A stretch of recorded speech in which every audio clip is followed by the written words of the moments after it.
give it up to the youth. Loyal to the squad if we win or we lose. It is in our veins that orange and the green when it's through and through.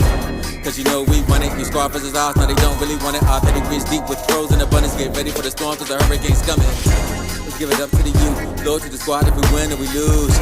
It is in our veins that orange and the green when it's through and through. Cause you know we want it, your squad versus ours, now they don't really want it. Our pedigrees deep with pros in abundance, get ready for the storm cause the hurricane's coming. What's good, Miami Hurricane fans? All right, today I'm gonna just dive into a little bit of Miami talk. You know, give salute to 3 of our Miami Hurricanes that got drafted in the draft. DJ Ivy, Will Mallory, and Tyreek Stevenson. Now, these guys, we all know that Miami always keeps somebody in the draft. You know, right now we rank 5th of having the most players. I think like 76, something like that. Alabama passed us for having the most players drafted in the first round.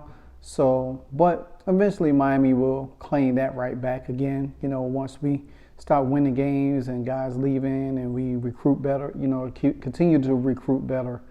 But nonetheless, man, like I said, but Miami is, you know, they rank 5th all time in first round picks following the draft. So, excuse me. So that's a good thing.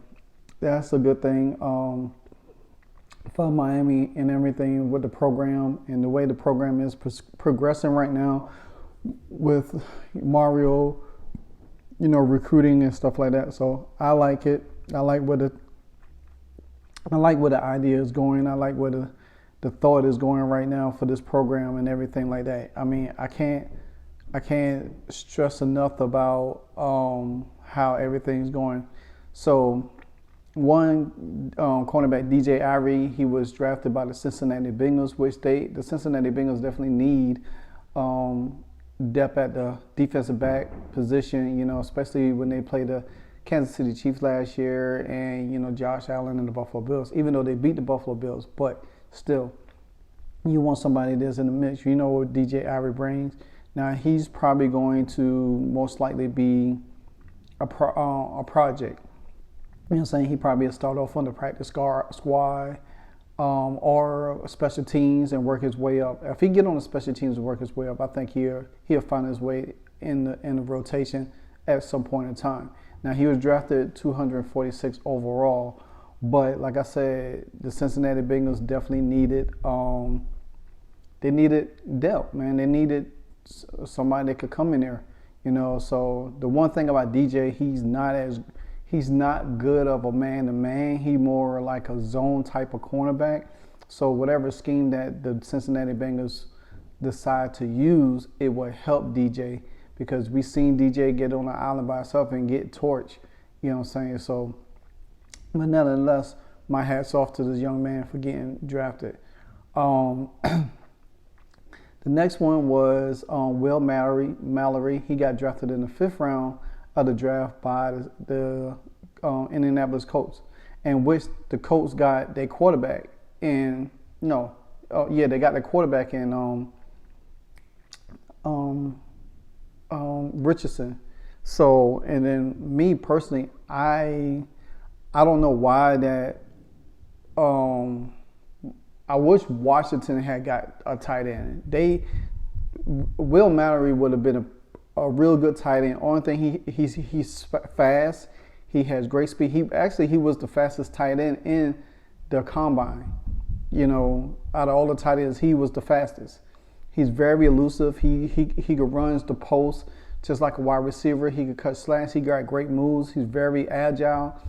I don't understand why he didn't get picked a lot, but I understand the other names that was out there. But Will Mallory, once he put on some pounds and get accustomed to the NFL life, he's going to be a phenomenal tight end, and especially having somebody like Richardson there that could really use his athletic ability and do both of them together.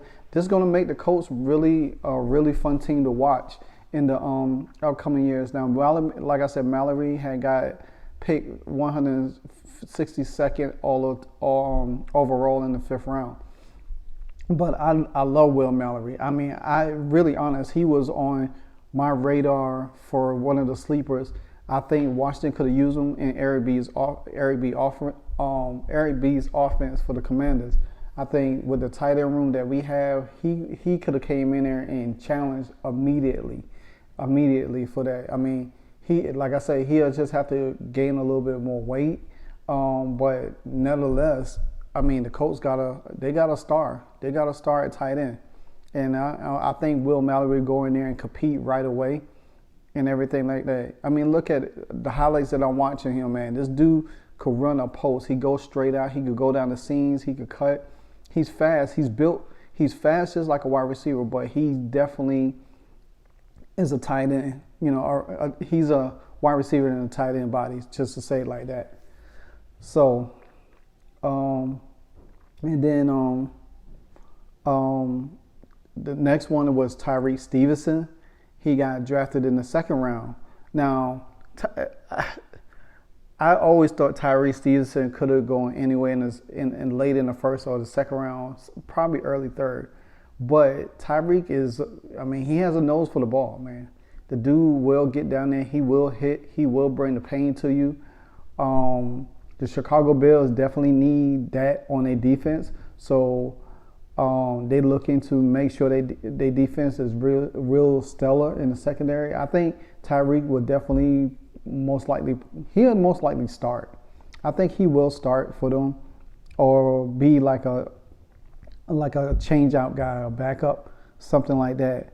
But I still think that the Chicago Bears did the right thing about getting Tyreek Stevenson. Now, I think there was one more person that got drafted in the 7th round, I believe. I'm not sure. I have to double check, but all in all, I definitely want to give my hats off to the Miami Hurricane players that got drafted and everything like that. Like I said, Stevenson, you know, he's going to bring a lot. He's not afraid to get his hands dirty. He's definitely he excelled in coverage and in run stopping. So me personally, I think he would have fit for our offense too, especially in that Buffalo nickel part. He could have been like another London Collins, you know what I'm saying, playing that Buffalo nickel. And he, in press coverage, especially in the intermediate area of the field, you know what I'm saying, that's where Tyreek was a boss last year. He was one of the best players on defense in the secondary last year. So, and we know he could come up there and run stop and he could blitz the quarterback. I just don't understand why Washington, I don't know. I'll get to them in another video. But anyway, hands down, Tyreek Stevenson is going to make, he's going to fit excellent with the Bears cover 2 scheme. So that's going, and he has a high motor. He's very physical and everything, and which the Bears going to love somebody like that. So, but all in all, I mean, like I said, these guys deserve it. Also, Caleb Johnson, linebacker, he went to the Jets, but they was undrafted free agents. So these are the undrafted guys. So, and Lou Huntley, the punter, went to the Saints, and Miami had got Mitchell Agnew, the defensive end, as well as DJ Scarf Jr., the offensive lineman. So you got 1, 2, 3, 4. You really got 7 Miami Hurricanes that went in the draft. 4 undrafted, 3 drafted. So hopefully the undrafted guys do make the roster or practice squad. And see, last year I thought Bubba Bolden would have made a team. I don't know if he's still in the NFL or not. To me, I compared him to Kyle Hamilton. I think he was the second best safety in last year's draft, but he didn't get picked up, and I think because of his size and everything. But scheme helps a lot, you know what I'm saying, with these guys. Schemes helps a lot. So like I said, my hats off to these Miami Hurricane guys. Go you, continue to produce great guys to go into the NFL. Hopefully next year we'll have somebody like Tyler Van Dyke getting drafted in the first round, be one of the top quarterbacks out there. You know, maybe we get some receivers. Who knows? But I think everything is going to be just fine. But like I said, it's going to be really exciting. And everything. So hats off to Mallory, DJ Ivory, and Therese Stevenson for getting drafted, and the other notable names that I have mentioned that got undrafted but on a team, and hopefully they can make an impact for them teams as well. If not, then somebody will pick them up, because you gonna always need depth. You're always gonna need that guy that just really want to help your squad. So until then, salute to my Miami Hurricanes. Go you. Until then, I'll be back at you. Hey, so amazing. You see how they playing? LiveWire, it's all about sports and entertainment. You don't want to miss it, so official like you never seen. Keep it going till the whistle blowing from the referee. Everything from highlights and stats. You know that we gotta run it back, whether on the field or the court. You know that this is where it's at. Subscribe, no delaying. This is LiveWire, sports and entertainment. Let's go.